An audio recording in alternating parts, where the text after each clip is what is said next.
can start now. Yeah.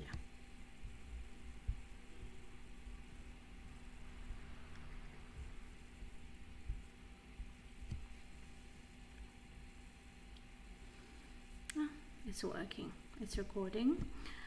Hello everyone. My name is Leila and I'm a consultant and educator, and today I will be talking about the law of defamation and reputational damages. Have you ever seen a newspaper headline where about someone actually, and thought to yourself, what are the implications, legal implications, if this ends up hurting the said person? What do all these celebrities have? What do all these celebrities do when their reputation is tarnished and that their earnings are affected after a wrongful piece of information is posted about them, published about them? The origins of defamation comes from the gossip or rumors. And as the content of the rumor is confirmed to be true, then it stops being a rumor. Then it becomes a piece of information. And if it's about someone notable, a valuable piece of information. Defamation, however, deals with information that is incorrect or that's not true. The issue of defamation is, I would say, a very complicated, delicate matter, because it has so many fine lines within it which should be threaded carefully before making a definitive decision. By definition, defamation means it's the act of damaging one's reputation by expressing untrue statements, be it in writing or orally or spoken. So you see how it can be contrary. It can sound contrary to the concept of freedom of speech. The reason I want to talk about defamation today is because I believe the public at large is generally unaware of the power they have over the narrative about themselves. Reputational damage is very serious and, as it has proven before, irreversible, and it can happen to anyone. Defamatory actions can ruin notable figures, businesses, organizations, or even cause social and political upheavals. Before we move on to our talk today, I want to inform you that I refrain from using big words or legal jargon, because these videos are aimed for everyone and everyone who wishes to learn and not get bored. Let's switch to the next one. Yeah. Slander slays three persons: the speaker, the spoken to, and the spoken of. I heard this quote when I was at law school, and I think it kind of sums up the elements of defamation. It involves the party expressing their views to a receiving party about another. Every nation has a definition of what constitutes defamatory remarks, but in general, there are three elements that are the base requirement to make a defamation case, basically. But today we'll mostly talk about the US and the UK. The act of defamation is not criminal, so there's no punishment about it. Although we'll look at punishment type compensations when we talk about punitive damages. In many legal systems, it falls under the law of torts, so it's a type of wrongdoing. The wrongdoer is called the defendant and the victim a plaintiff. The reason I've given this quote here is because, contrary to common belief, the act of defamation damages all the parties, everyone basically, not just the victim. With real life cases today, I will show you how. Defamation is done in two ways: in writing, or it can be in newspapers, a post in a social media platform, of course with a sufficient follower, so it's not just by the expressing party themselves, writing a blog, or anything tangible. This is not limited to writing, but having it recorded, which means it's on a video, drawn as a picture, broadcasted, or talked about in a podcast.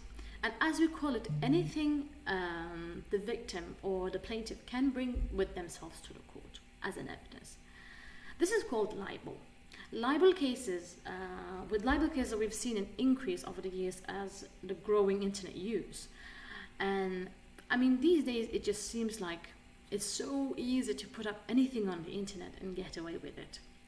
But those that are aware of the laws and their rights and the options, they can make use of the law in their favor. Another way it can occur is orally, and this is called slander, and it's often hard to prove since the plaintiff should be able to prove it without any recorded evidence, a tangible evidence, that's what we call. And as I just mentioned, in the era of internet, it's easier to hold someone accountable for libel rather than slander, as almost everything we see today, it's been said, or the things that are being said or expressed is on the internet, and oftentimes spread like wildfires, especially if the expressing party is a notable figure. So it can be globally or locally, it'll go viral. Let's talk about the elements which add up to a defamation case. Courts will first check whether there's been a false statement. As I mentioned just now, there are two ways it can happen, and there should be enough evidence to start with. The moment it becomes clear that the statement is of fact and that there's no incorrect marks in it, that it's of or it has substantial truth to that, then the case can be an automatic fail. Secondly, it has to be about the plaintiff. If the defendant's defense is strong about the fact that their statements were not particularly about the plaintiff, or it wasn't about the plaintiff at all, then the case is automatically lost. Thirdly, the statement is expressed without acknowledged privilege. The concept of privilege is here, in this case, means that some individuals are completely or partially immune to the liability arising out of defamation. We'll discuss this in more detail in a bit. The last and the main element is that the plaintiff must prove that they suffered as a result of these false statements, especially made by the defendant. No damages, no case. This can be financial harm, psychological harm, emotional and damages and physical pain. The plaintiff cannot benefit from the defamation laws if the statements made by the defendant did not cause them any type of loss. And as I mentioned, libel is the most widely used form of defamation. The main element here is that it has to be published.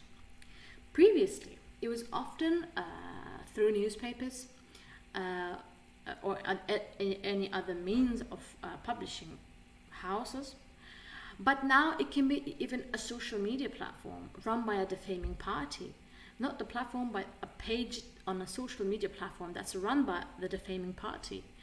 And this can be things such as Instagram account or Twitter page, etc., and Facebook page. However, in the US, social media platforms such as Twitter and Instagram or Facebook, the ones I just mentioned, they're protected from libel suits under the Section 230 of the Communications Decency Act of 1996. So what I just mentioned is the defendants, they themselves can be liable, but the platform they share that on, they're not liable, they're immune from that. And they're immune because their objective is to be merely a platform for everyone, and because they do not have control over what people post, so they're not liable for that.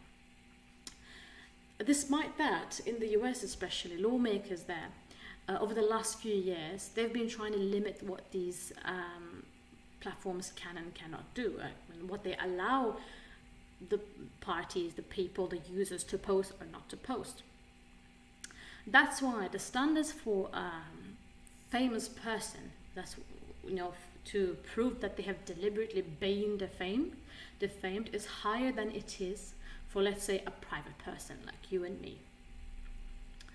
Because it is believed that famous figures, people at the center of attention, they're especially, as I said, in the center of attention. So it's only natural that the people, the public at large, or these newspapers or the pages will talk about them, and that no one should be dragged at court into the court for that all the time. If you've paid attention, especially the tabloid news, the headlines in the newspapers, on news programs on TV, then you'll probably see these terms. Wording such as these can easily help publishers avoid legal action, because words such as allegedly, supposedly, according to a reliable source, they suggest that it's not a definitive statement. It is as though the publishers themselves are not sure of the origins of the information they're sharing. They're just telling you what they've heard. I'm sure you all know the stir the media has caused with the news of Duke and Duchess of Sussex, Harry and Meghan. Their union and their subsequent step down as senior royals have caused tabloids and news to come up with all sorts of assumptions and news headlines. If you go back and read each of them, they start with wordings such as these, especially according to a reliable source close to the royal family. It is how most of them avoided lawsuits against them all the time. However, we know that the couple has sued a handful of them, and especially the tabloids, because they've caused all sorts of reputational damage due to uncredited articles they've put out about the couple. And they managed to succeed in that by bringing forward strong evidence of malice and loss as a result of these news articles. Talking about losses, as we discussed, without actual damage to the plaintiff, there cannot be a case for defamation. Damages can vary from lost earnings, business opportunities, I've put little coins there, medical expenses, psychological, physical pain, and if proven, a plaintiff can benefit from the laws of defamation and be compensated. The amendments to the Defamation Act of 2013 of the UK emphasize the importance of proof of damages to alleviate any chance of misuse of this law. Damages are usually divided into special damages, or sometimes we call compensatory damages, general damages, and punitive damages. The first two are the things such as compensations for monetary and moral losses. Punitive damages, on the other hand, are non-compensatory, intended to punish the defendant in cases of special malice or gross misconduct. Loss of earnings and potential future losses. What we mean by potential future losses. These would be, for example, an athlete. If a wrongful piece of information about them using doping in an international game is published, this can hurt their future chances of participating in the Olympics or other international games, thus losing out on earnings, medals, and etc. So this refers to any potential gain that otherwise would have happened if it weren't for the defamatory marks.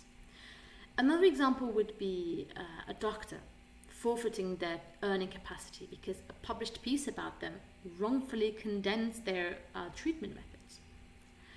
Or an actor, they're not being invited to new roles anymore because a piece that was published about them that was so defamatory that the actors stopped getting invitations from directors or people who were making movies. For lost businesses or economic opportunities, it can be businesses in general, well-known businessmen or organizations, or anyone in the field of trade. Them losing out on profits, loss of customers, trade partners. And I recently read about a guy in American paint company. He was working as a paint mixer, and he kept posting. He had a large following on his I think TikTok account, I'm not sure, and he kept posting about mixing different foods and fruits into the paint, and those videos went viral on the internet, so it started being spreading. The company fired him because the consumers started complaining that especially under those videos, that mixing irrelevant items in the paint can be damaging to the walls if spread on the walls. And they wanted to make sure that these items, these paint products, are not being sold to them in the end by the company. There's one video that specifically got him in trouble. Is he mixed, I think, blueberries into a white paint to create a purplish hue. Of course, in the end, under that video especially, thousands rushed to the comment section to say this can create, especially this fruit can be really damaging, can create mold in the walls. So when, after being fired, when the team posted about it, the company came around saying that his actions caused their business a huge amount of financial loss, and that their future business opportunities are now substantially ruined due to his boss. They lost the trust of their customers, and as a result, lost potential future customers. They claim that Tien not only breached his contractual duties as an employee, but also his videos caused reputational damage to the company. This is just one example out of thousands like this. It's without a doubt that any degree of damage to one's reputation comes with a degree of disappointment, emotional distress, and potentially clinical disturbances such as depression and substantial anxiety and substance abuse. In the UK, the courts apply various tests to measure general damages arising out of torts in general. For example, there is Alkek's test, which to measure second-hand psychological damage from witnessing the pain and hurt of another. However, with defamation, defamation lawsuits in general, it is hard to prove emotional distress unless the plaintiff proves monetary losses first, such as expenses like medical bills, proof of hospital stays, bills from therapy, psychiatrists or psychologists, and earnings lost because of inability to perform in their job due to mental and emotional distress.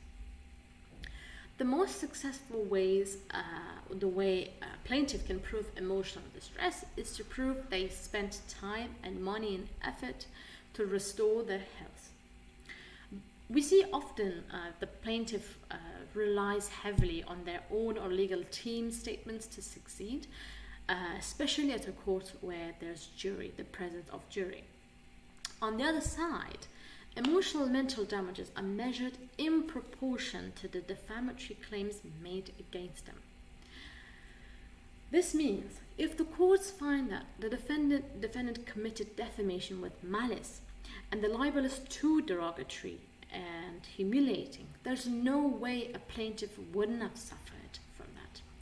This means the defendant must have tarnished the plaintiff's reputation by falsely claiming things such as the plaintiff has committed a crime, suffers from contagious disease, or that they're terminally ill, that they lack a professional competence in their field, the doctor's example I just gave, or even humiliating accusations such as that the plaintiff has engaged in improper sexual conduct or other illegal activities.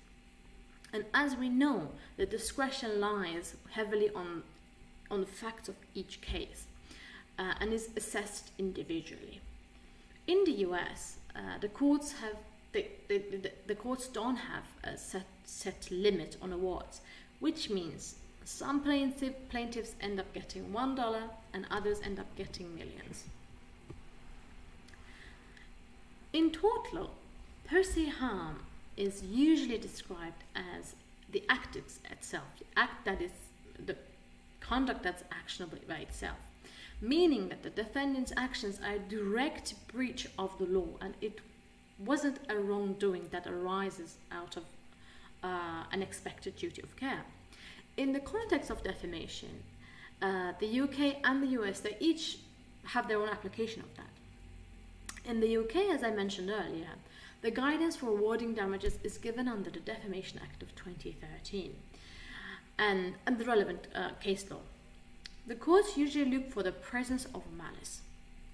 However, in the USA, even though this is applied differently in different states, because as you know, there's federal law and the state's law, in the US, the certain derogatory terms are automatically considered, done with malice, and they amount to harm.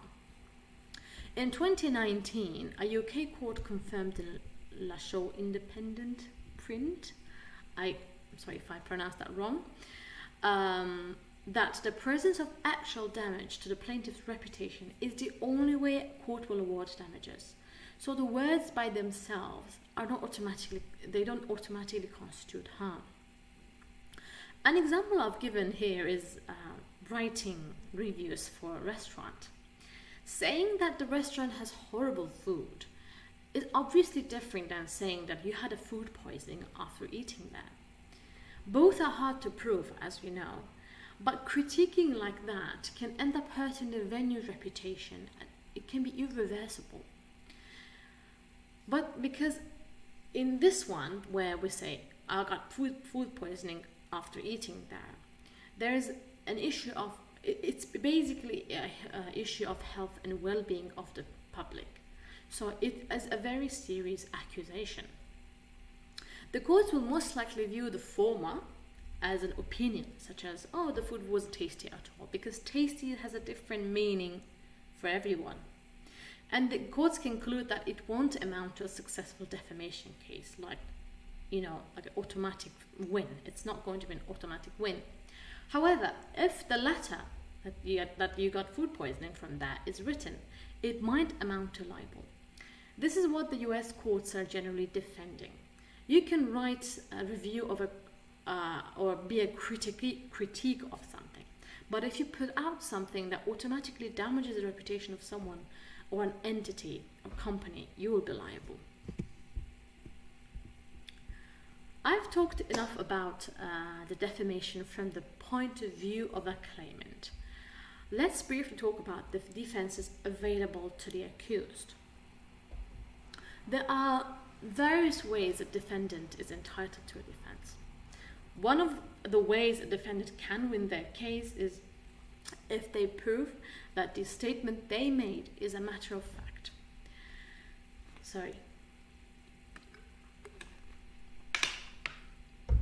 This can also apply to partial or substantial truth.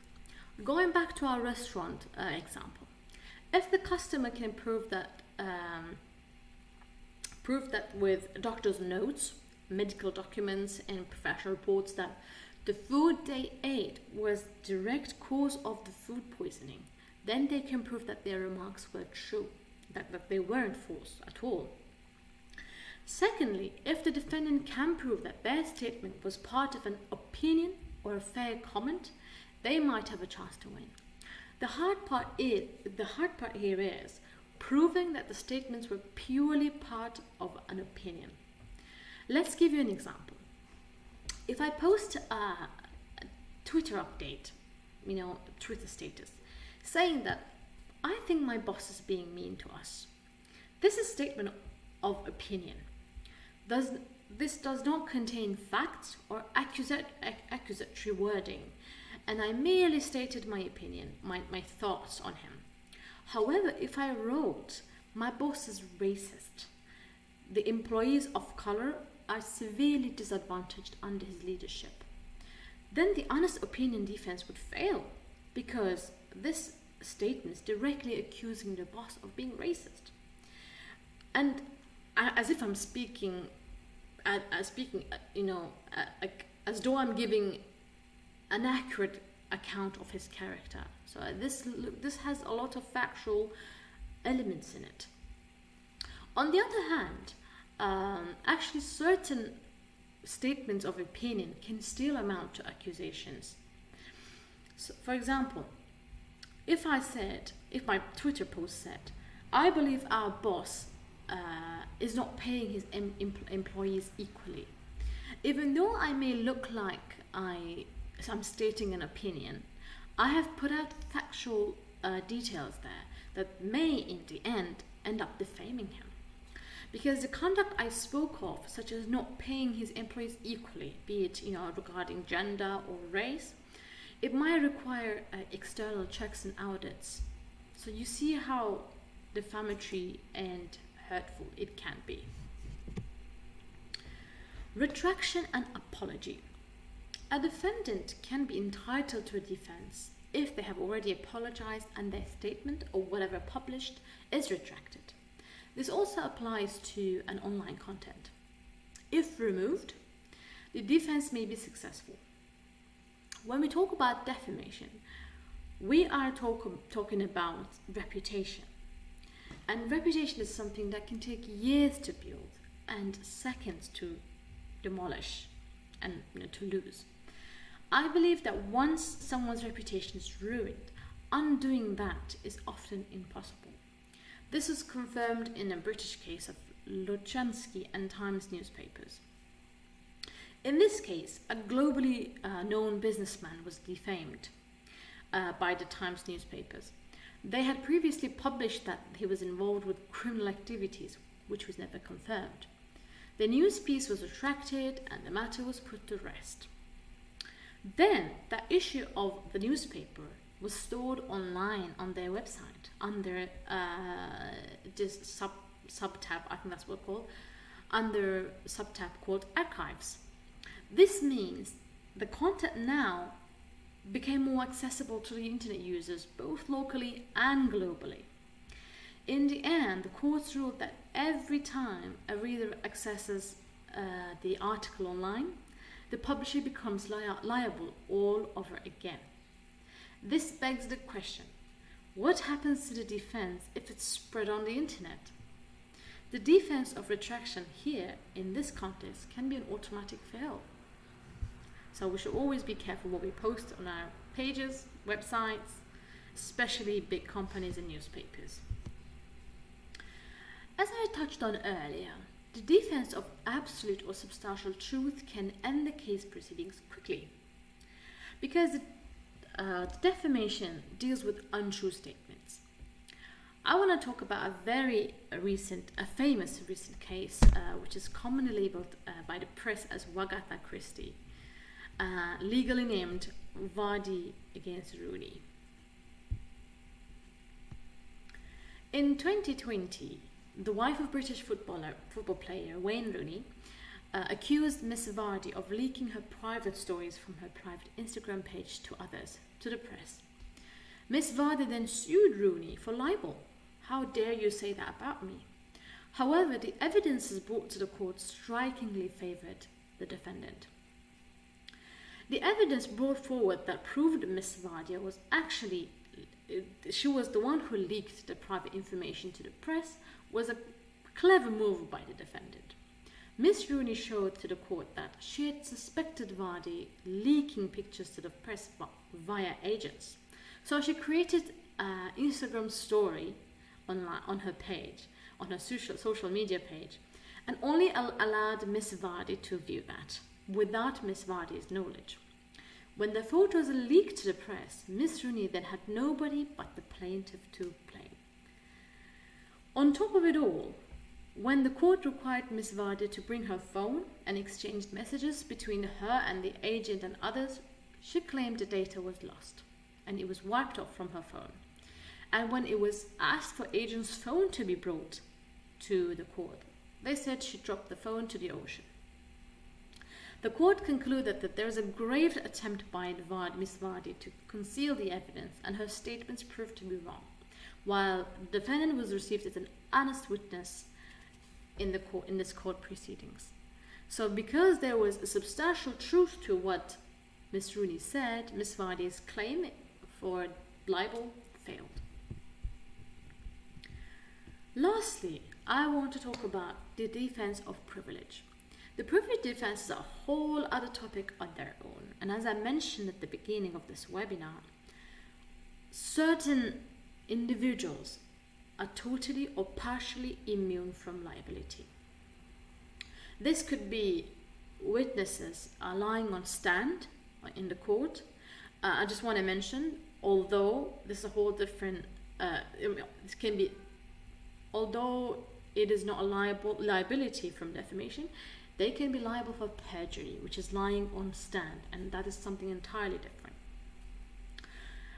Secondly, attorneys in certain situations making remarks, judges making remarks about a case, an active case, remarks made by parties during an active case or during court proceedings, publications that were necessary or in the best interest of the public at large, necessary publications either by a government body or international organization.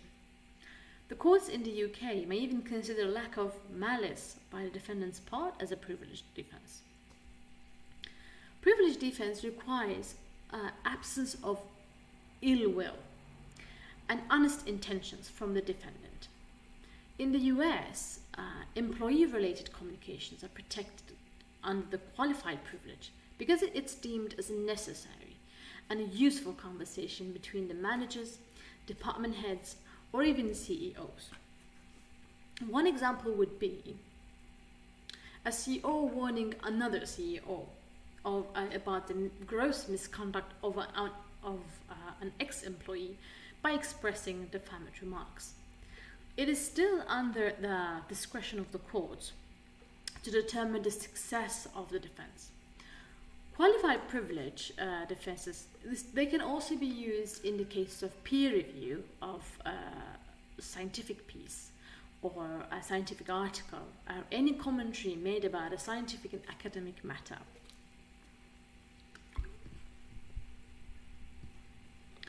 I want to briefly talk about the privilege defense in the UK. Absolute privilege and fair comments, these are pretty much self-explanatory, and we covered them earlier, as we know. There is, however, a type of defense that's called Reynolds defense. This defense is reserved specially for journalistic activity, and where the courts will allow the defense if the journalist or a publisher has done their due diligence and reported everything accurately. The rule originates from the case of Reynolds against Times newspapers in 2001. To simplify the facts of the case, the then Prime Minister of Ireland was defamed in a newspaper where his resignation as Prime Minister was misinterpreted and misrepresented to the public. Mr. Reynolds then started libel proceedings against the newspaper. But the courts reached a decision with lengthy requirements and created a new precedent which the journalists rely on to this day. The court's decision was that as long as the defendant could demonstrate that he had complied with the principles of responsible journalism, evaluated by reference to a non-exhaustive list of elements, then a defense established as to publication of assertions made in the public interest. The decision was made with the introduction of 10-step criteria on what is responsible journalism. This includes things like how serious the allegations are against the defamed person, what are the journalist's sources when they wrote this article, when they made this publication, urgency of the matter, meaning that it could not have waited, before being published. It had to be on the top pages next day. Another element which was deemed important to verify the conduct of the publisher. In the US, however, anti-strategic lawsuits against public participation, or shortly SLAPP laws, are designed to stop lawsuits aimed at silencing or retaliating against journalists or news outlets for critical reporting. The defendants can benefit from using these laws in order to avoid hefty legal fees before the discovery period commences.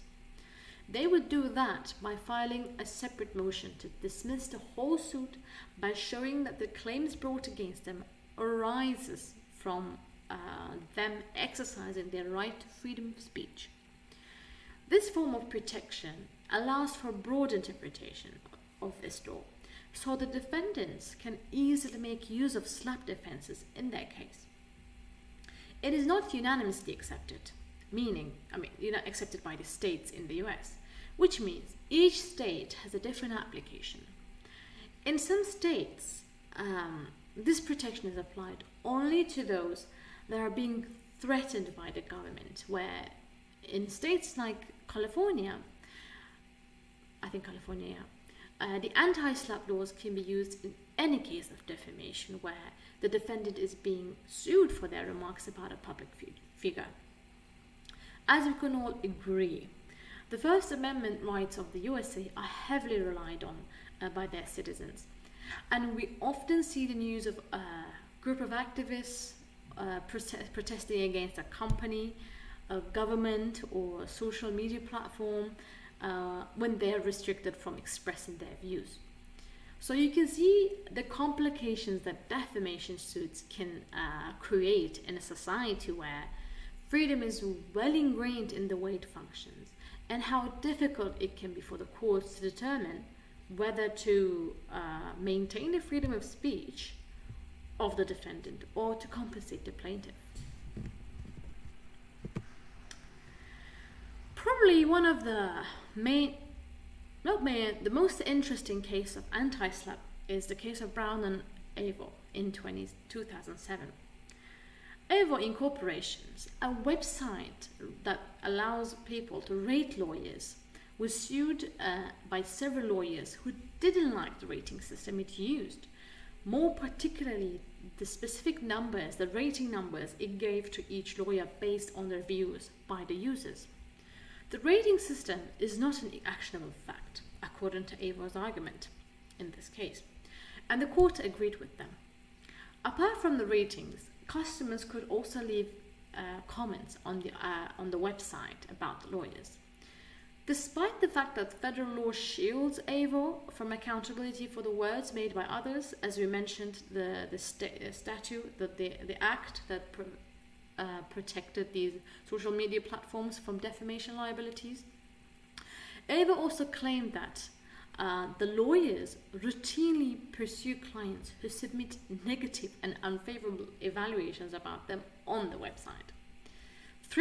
Threats like these frequently cause reviews to be retracted or corrected on the website, which was a bit unfair because it eliminates the freedom for the users to express what they think about the services they received before. So invoking anti-SLAPP laws here against lawyers saved Avon from hefty legal fees and loss of time. Talking about cases, I want to briefly talk about famous cases that occupied headlines for a while during their court proceedings. This is a case I and many other people I know followed thoroughly, since I'm a huge fan of Johnny Depp, especially after this case.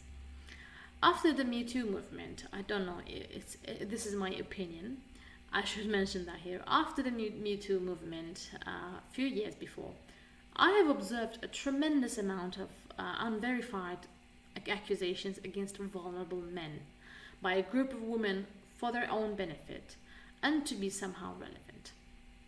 Johnny Depp's case is no different. In Miss Heard's op-eds and countless TV shows and interviews, she claimed that he constantly physically and verbally abused her.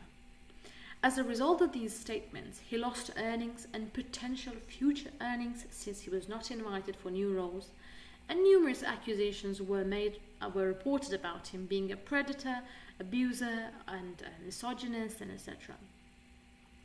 On top of it all, he suffered mental and emotional distress, and as a result resorted to isolation and substance abuse.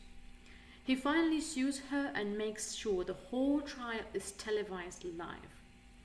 He claimed $50 million, but the jury only awarded him $10 million and $5 million for punitive damages from the defendant. As if you remember, we just mentioned punitive damages that are there to punish the defendant in cases of gross misconduct. So he finally sues her and then wins his case. To me, this is a classic case of defamation. This is classic case, and he wanted, basically by televising this live, he wanted the world to know, basically to clear his name, and instead of stripping his ex-wife of her wealth, even though he claimed 50 million. So having settled for the amount jury awarded him was enough for him. In 2007, the Daily Mail published an article about the famous actress Keira Knightley, claiming that the actress is going through anorexia and eating disorder, and that she's lying to the public about that. The article compared her paparazzi photos at the beach to those of an anorexic teen who passed away prior to that. The article somehow connected that photo of hers to the death of the teen who passed away from eating disorders. The actress started defamation proceedings against the publisher, claiming their negligence in publishing an accusatory article and is severely damaging to her reputation, and that is an outright insult for them to be linking someone's death to her unfairly. She agreed to settle the matter before it went to court, by the way. Has she gone forward with the suit? Who knows what outcome would that be? Mind you, this is before the era of Instagram or other social media platforms, and this means the actress may not have been successful in proving actual damage to her reputation. Or she may have won the case and subsequently raised awareness about fighting defamation in the name of social justice. It's another one. This is a sad case, I would say. You may have previously heard about Alex Jones, a conspiracy theorist who talks about different versions of events, often speculating without actual or verified facts. I hadn't heard about this man up until this lawsuit. He was sued in a class action in the US for defaming families and the children who lost their lives in a school shooting in 2012. He used their misfortune to garner the audience's sympathy, as he talked about government's excuses to reform the laws on gun control. So he is pro, freedom to use gun. 15 plaintiffs sued him for extreme emotional and psychological pain, including the FBI agent who was first called to the scene of the shooting, who was distressed to be called an actor of the state.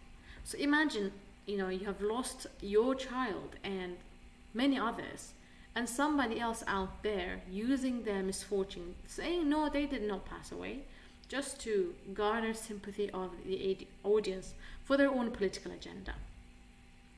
The jury found him liable with special malice.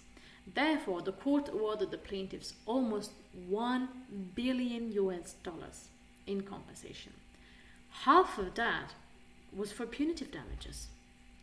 This amount of damages was never previously seen at a state court, which opened a debate amongst many that the new decision blurs the line between restrictions on free speech and the rights of others. I personally believe, as I've always said, the freedom of speech does not guarantee freedom from consequence. There were maybe better ways for this defendant to gain his audience's support for his ideals in a more acceptable and less damaging manner. And who knows? As I said, I haven't heard about him up until this case, because whoever listens to this man must have had their own reasons. This case also brought about new discussions as to how the courts can assess of cases in the future of this nature, where the defendant is known for their conspiracy theories. Do these theories automatically amount to defamation or just honest opinion? Because I myself have known many people expressing conspiracy theories, and I wouldn't know what amounts to defamation, what amounts to opinion. Who knows? Yeah. The last case I would like to talk about, I mean, as I said, there are many out there, but these are really well-known cases and recent cases. And I mentioned about the Duchess earlier in my webinar, but this case, there's a specific case here in 2019 where Duchess of Sussex wins her case against Associated Newspapers for leaking her private letters exchanged between her and her dad. The court, of course, sided with Miss Markle that the publisher not only defamed her, but also violated Data Protection Act by revealing private texts that were not meant for public. Imagine, there's a whole, I have given an example about, writing reviews or talking about someone, talking about your boss in your status, or, publishers talking about it in their articles. It is different saying something about that, about an individual or a company or organization, and it is different to post their private messages, private texts, or an extract from their diary that was not allowed or permitted to be, made available for the public. So, as earlier, as I said, we touched on how the Duchess has been subjected to countless defamatory remarks and on news reports, and how she's managed to make use of the defamation laws in her favor a couple of times. So we've seen, after all these cases and all these defenses available to the defendant, the blatant intent to smear one's reputation doesn't often go unpunished. This brings me to our conclusion for today. The case, the issue and concept of defamation is actually very large and very vast, a very interesting, complicated topic. And it takes years of, it would take, I would say, years of experience and understanding of others to actually detect and see and assess what amounts to defamation, in legal practice. That's why it's very important to go around and read different cases to familiarize yourselves with what amounts to a defamation. What, out of all the things we share on social media platforms, out of all the things we read on the newspapers or on internet, what are all of these? How do all of these amount to defamation? The comments written by other people, the bullying, the anonymous or openly written pieces about someone, or commentary made about others. How do they amount to defamation? Because even though there are laws in place to regulate these, it is still very individual. It's still personal and it's circumstantial. And this is what I always say. Freedom of speech does not guarantee freedom from consequences. So even if in the countries like the US, where freedom of speech and First Amendment rights are heavily relied on by their citizens, nothing in the world, nowhere, it is guaranteed that nothing is going to happen to you if you talk badly about somebody, if you use defamatory remarks about someone or about something.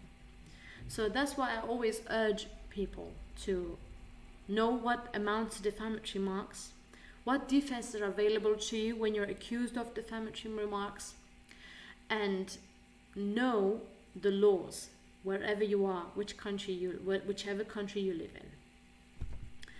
Thank you everyone today for joining me, for listening to my webinar, and you can subscribe to my channel BasicsLegal for more videos to come. Thank you.